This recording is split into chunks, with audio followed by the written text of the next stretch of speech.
There are no secrets in this industry. There's no secrets in marketing. It's public. It's just who are going to be the ones to decode it. And you can decode it with a piece of paper, because I want to break down a formula how to build like a superstar brand. Please. But actually, let's go into that. Let's do it. All right. I want to break this down. There are elements. And the very first thing that somebody could do, and it's a cheat code, to getting your fans to act different. Okay. You want your fans to not just be viewers. You want them to be participants as their identity. That's the best fans there is. Okay, so how do you get them to act different? Give them a name. Allow them to have a name. Think Beehive. Think Barbs. Think Swifties. This thing, Taylor Swift's the biggest in the game. And yet we don't emulate what she does. Like, why aren't we allowing, like, Taylor Swift has a few things. If you are a fan of her, you know she loves cats. That's very important for her fan base. Cats. It's an association with something. She also has a name for her fan base. Swifties. Somebody can now say, I am a Swiftie, yeah. Why rip that away from your fans? Think about college football in America. I know you're from Canada. Y'all don't really have the college football craze going on. No, we don't, but, I'll follow along now. But in America, college football is crazy. Yeah. Imagine a college football team without a mascot, without a logo, without colors, and even without a jersey. It's like watching people play flag football in a park. Right. It's not something I can, as a fan, I'm from Georgia. Bulldog Nation. It's us versus everybody. You can't have us versus everybody unless you have a name and an identity. Right. You want your fans to be like us versus everybody. So give them a name. Cost nothing. Allow them to feel a part of that club. That's simple. That's the first thing. Let's write this down. So building a superstar fan base and actually developing a superstar, there is a formula, and very few people check all of these boxes. The thing is, you don't need all the boxes. But the first thing you need is you need a name for the fan base. The second thing, own a color. Right. If you own a color for a project, it makes it way more fun. You see me doing it with the orange. Yep. My fans love it. My wallet's orange. My phone is orange. This is orange. You saw an amazing redemption story with Charlie XCX. Yeah. She had the lime green. Yep. Do you know Toby Niwigwe? Yeah. He's got that green color too. Oh, he just switched to the peach. Oh, did he? Okay. Oh, no, it's a big deal. It was like, but everything was mint green. It was meant to be. It had all these little catchphrases around it. Now he just went peach. All right, folks, we're going to take a quick break from the pod because if you are an artist or you manage artists, you already know getting music out fast and getting paid matters. That's why I tell people about DistroKid. DistroKid lets you upload unlimited songs to Spotify, Apple Music, TikTok, Instagram, all the major platforms for one low annual fee. No per-release charges, no hidden cuts. You keep 100% of your earnings. And for managers, this is big. You can move fast, drop singles, test records, build momentum without waiting around or burning budget on distribution fees every time. They've also got tools that actually help you grow, like automatic splits so everyone gets paid correctly, hyperfollow pages to share your release links, and analytics that make sense. Bottom line, if you're serious about building artists the right way, DistroKid is a no-brainer. Go to distrokid.com and get your music live today. Link is in the description below. Now let's get back to the pod. Own a color, own a theme, every music video. It allows your fans to be like, this person really put thought into it. It's just a color. I mean, and everybody's going to always go back to be like, well, you're Canadian, you're going to say that. But I mean, Drake is owning the color blue right now. Absolutely. Iceman. The ice concept. Do you know how fun that is for us as a fan? Yeah, exactly. It's so simple. Everybody's a part of it. How much does it cost Drake to just come up with the concept of ice? Nothing. Right. It's not a big budget to just, we're going to ice everything. Obviously, it turns into things that cost money. But 2 Chainz, when we did Pretty Girls Like Trap Music, his most successful commercial release, everything was pink.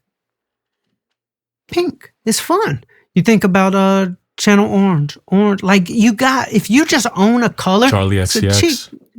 She's got the lime green. Yeah. Own a color. Tiffany blue. It's just, if you own a color, it makes it so satisfying for your fans. And it actually makes you look like you put thought into something. So own a color. Also, simple things, own an emoji. Allow your fans to just comment the emoji. Young Dolph had the dolphins, would comment under all like Yo Gotti's posts. Like it was like his little beehive, like dolphins, or you can own a number.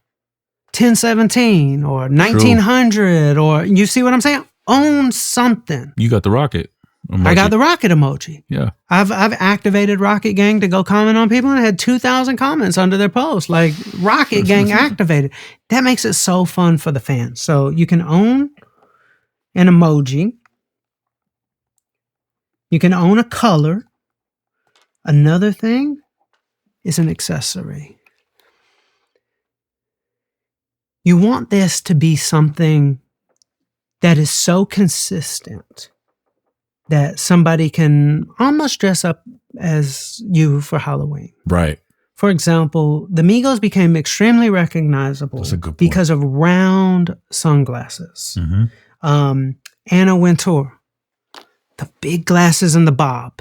Very important. If she didn't have the big glasses and the bob, honestly, would not know who she is. Yeah. I learned this early on being Soulja Boy's cameraman. We're in Little Rock, Arkansas. His song was taken off. And we're walking in the mall and nobody recognized him. I was like, why aren't we getting stopped for pictures? He said, watch this. Pulled out his white glasses that said Soulja Boy on them, put them on. Next thing you know, we're being chased. It was the glasses. It makes it's not necessary. You don't have to do every one of these elements. Yeah. But these are the little cheat codes to build a star. You see what I'm saying? Yep. So an accessory, own an accessory. For me, you'll always see me in a varsity jacket. Always. You'll always see me with orange. You'll always see me wear Cortez sneakers. There's meaning behind all of this. But you want to pass 2 tests. You want to pass the Halloween test and you want to pass the Christmas test. The Halloween test is, can somebody dress up as you? It's very important. It might be your hair color. Hairstyles are very important with building superstars. But also, it might be the accessory.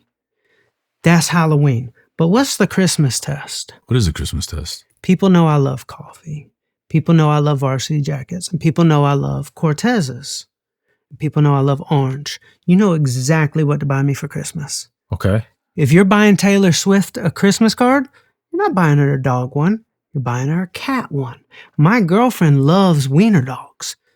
There's 50 little things in our house with little sausage dog, like dachshunds. And it's okay, that's what everything she gets for Christmas. Yeah.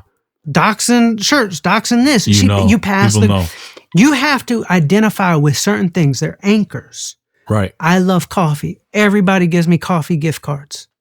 You have to drill that into everybody's mind. You need to be predictable in certain senses to where your fans is satisfying. If I posted one day and it wasn't orange, people would be feel like, oh, something's off.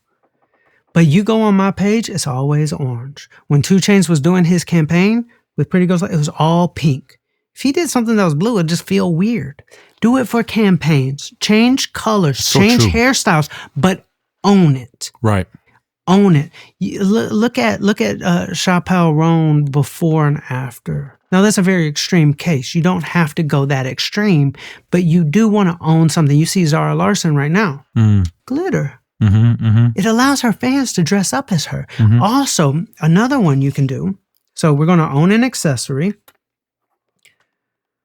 You can own a style. So these are things, a checklist that you could fill in your own blanks. We'll put this on the screen. So own a style and stick with it.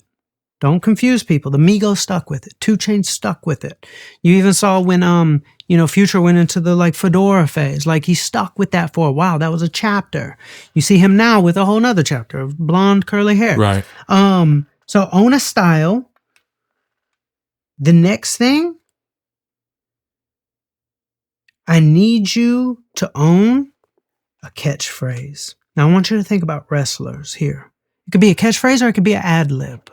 So wearing the NWO shirt last time we were talking. Exactly. Talking my language here.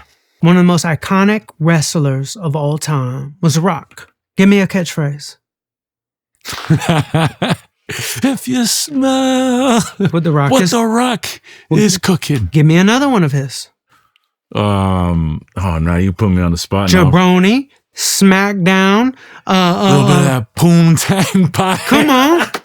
Yeah. He had catchphrases. Yeah. As a fan of The Rock, can you go act like him? Absolutely. Yeah. It wasn't his outfit. It was just some black shorts. He didn't have the outfit. He had the catchphrases. Now, he also had the people's elbow. So you have your special people's champion. He's the people's champ. So now you have. So then. And you know what else? Try and guess what the other one is. It doesn't matter. Exactly. That is so important for entertainment. Do you have to have it? No. But let's take my artist, 2 Chainz, for example. True. Yeah. Yeah. I mean, Justin Bieber just had it on his biggest song, Yukon. Right. 2 Chainz is Ad-Libs. Right. True and yeah. 2 words. Yeah. True, yeah. It's like that allowed people to be fans. 2 Chainz. On Shebang, this Migos Mama. Yeah, Mama. Yeah. Very important. So create these things and own them because as fans, it makes it really fun. Yeah. You see what I'm saying? Mm-hmm. These are elements. If you did 3 out of these, you'd be ahead of the game.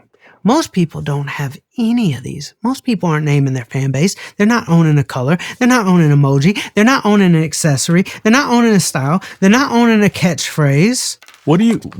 Okay, go on.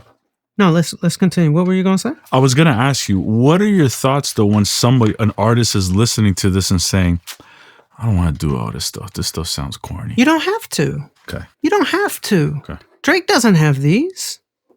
You don't have to. Drake doesn't have a name for his fan base. He would change hairstyles and he would have outfit, themes. But you don't have to. He's not doing all of them, but he's doing a couple of these here. I personally, if I was building a new artist from scratch, I would do all of them. Yeah.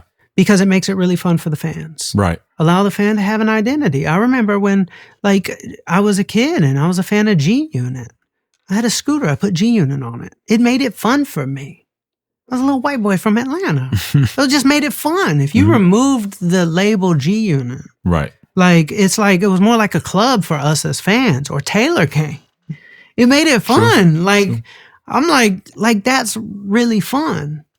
Being that little white kid and being able to be a fan of I'm in Taylor Gang. I have my Taylor Gang shirt. It's my jersey. It's like we were talking about the football team. Yeah.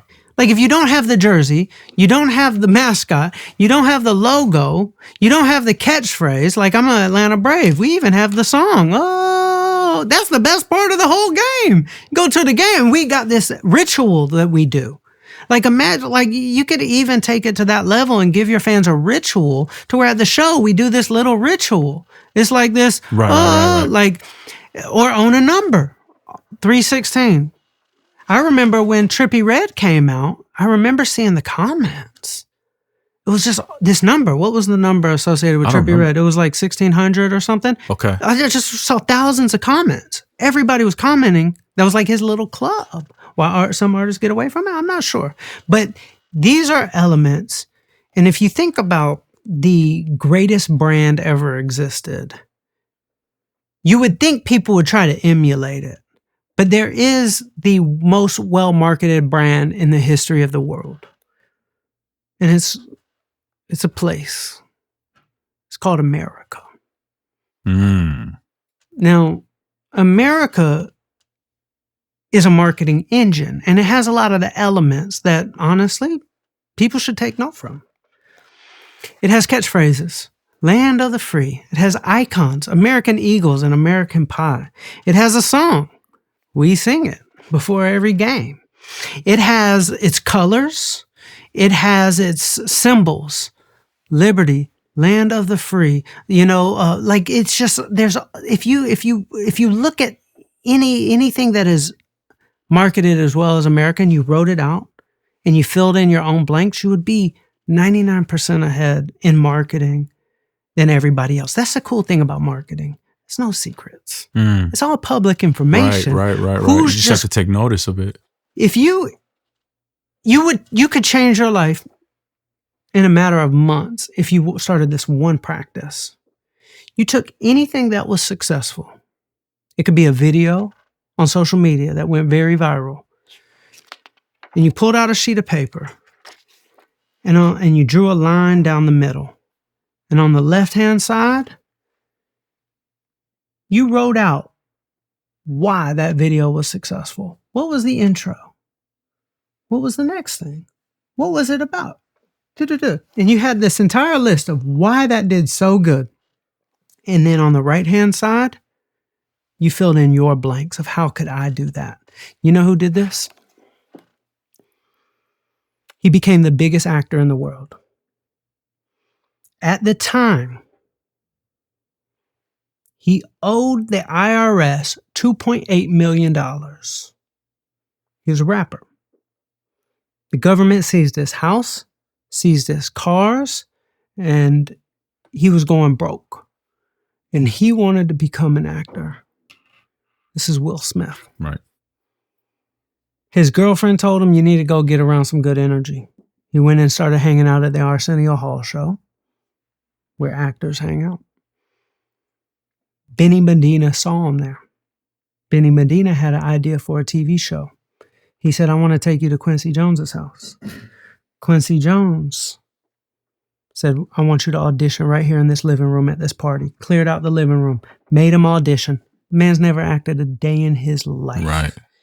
Right there in that living room, he auditioned. Quincy Jones got on the phone, called his attorney. His attorney was in a limousine, drew up a contract in that limousine for Fresh Prince of Bel-Air. Signed Will Smith. Will Smith has a Fresh Prince of Bel-Air and said, I want to become the biggest actor in Hollywood. So he got with his agent, and what did they do? They looked at the most successful movies of all time and said, what do they all have in common? And they identified three things. They have special effects, they have creatures, and it's a love story. All Will Smith's first movies that blew up had all three.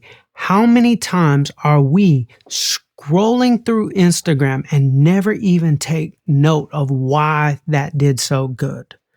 I'm a scientist when it comes to why do people like that so much?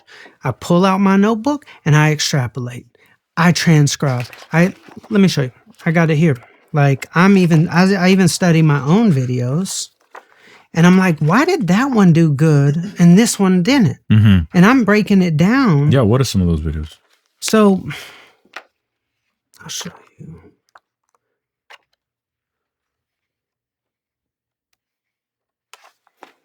Finding the page. No worries. It might not be in this one. But the long story short, the greatest tool is understanding simply why things work, because it's all public information on error. Or you can pull out a sheet of paper and just simply understand why this works. Understand. You will become a master very quickly.